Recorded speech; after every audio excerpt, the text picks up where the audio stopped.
அனைவருக்கும் அழகான இனிய ஒரு காலை பொழுது வணக்கம். வாழ்க தமிழ், வளர்க தமிழ்.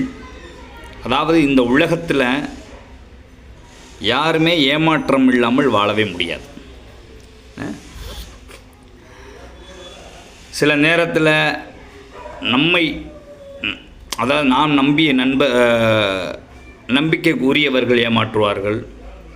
சில நேரத்தில் இந்த வேலை கிடைத்து விடும்டா அப்படின்ற நாம் நம்பிய வேலை கிடைக்காமல் போய்விடுவது ஒரு ஏமாற்றம் தான்.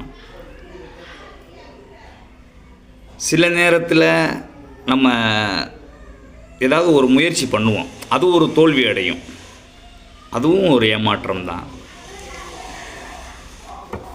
ஆனால் ஒரு விஷயத்தை மட்டும் நினைவில் வைத்து கொள்ள வேண்டும்.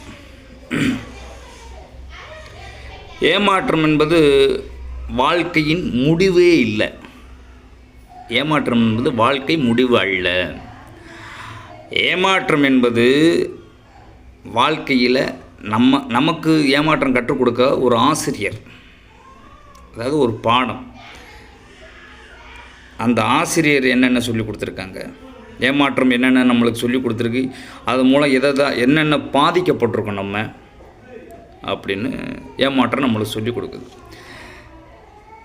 நமக்கான கதவு மூடிவிட்டது என்றால் இன்னொரு கதவு நமக்காக திறந்திருக்கும். சரிங்களா? கண்டிப்பாக திறந்திருக்கும். மூடிய கதவே உற்று நோக்கி கொண்டு இருந்தோம்னா புதிய வாய்ப்புகள், அதுக்கு அடுத்த கட்ட வாய்ப்புகள் அதெல்லாம் இழக்க நேரிடும். நமக்கான கதவு திறக்கும் பொழுது அந்த கதவுல உள்ளே ஓடி போயிடணும். அந்த மூடிய கதவை உற்று நோக்கிக்கிட்டே இருக்கக்கூடாது. அழகான இனிய காலை பொழுது வணக்கம். இந்த நாள் இனிய நாளாக அமைய என்னுடைய வாழ்த்துக்கள். வாழ்க தமிழ், வளர்க தமிழ். இன்பத்தமிழிலே பேசுவோம், மொழியை மொழியாக பேசுவோம். அதை மட்டும் நீங்கள் நினைவில் வைத்து கொள்ள வேண்டும். அப்பொழுது அந்த மொழி வாழும், அழகாக வாழும்.